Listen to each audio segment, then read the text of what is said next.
Did he have a law enforcement background? How did that complicate the situation? He's in law enforcement, but I don't know exactly what he does. But he is somehow involved with law enforcement.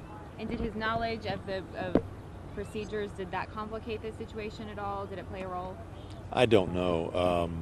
I'm not sure what type of law enforcement it is. It could have been probation or something like that. But Chief, we're live right now on Fox 29. Can you confirm to us that obviously the suspect is dead right now in front of the home? he is dead. Yeah. As I mentioned earlier, that officers engaged him in communication. At one point, they thought he was going to come out. He did not. And then a short time later, he came out, rushed toward the officers with a rifle in his hand, and they opened fire on him. Chief, anything you can tell us about the suspect? Just that he's appears to be in his early to mid 30s. That's about all we know right now.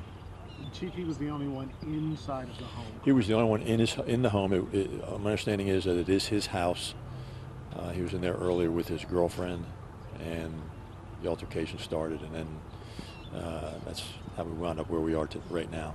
Certainly you all, for so many hours you tried to talk to him. This was not the outcome that you wanted, right? No, absolutely not. The last thing we want to do is have to take someone's life or use deadly force. Unfortunately, this man gave them very little choice.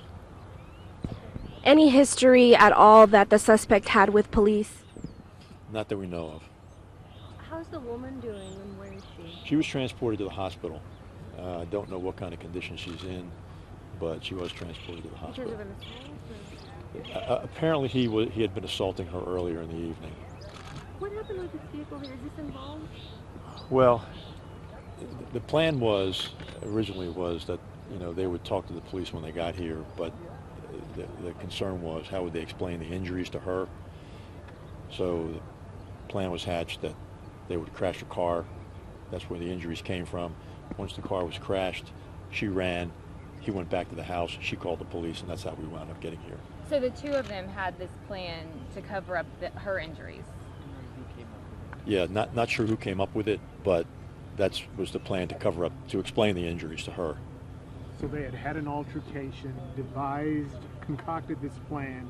They crashed the vehicle to cover up the injury. Concocted the plan to explain the injuries, and then once the car was crashed, she took off.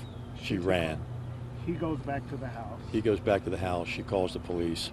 Officers arrive. They see him inside. They didn't knock on the door. They saw him inside. The officers went to the back. Officers stayed in front. They saw him with the long gun. They called for SWAT because he wouldn't come out. The one officer did engage him. Initial officer did engage him in conversation. He wouldn't come out. They called for SWAT. The gang officers arrived. They surrounded the house. SWAT set up, tried to talk him into coming out. At one point they thought he would, but in fact he did not. And later on he came out of the house and rushed toward the officers with the gun in his hand. Chief, will she face any charges at all? Because it sounds like they were trying to mislead law enforcement. I don't know. I doubt it. It sounds to me like she was trying to, figure out how to get out of that situation she was in. So, but I don't know for sure. This is very early in the investigation. Once they talk with her, they'll figure all that out. But it doesn't seem so to me. Has she been talking to officers? I know she's in the hospital. Is she in a condition to talk to them? I don't know right now, but at some point she will. And again, to me, I don't.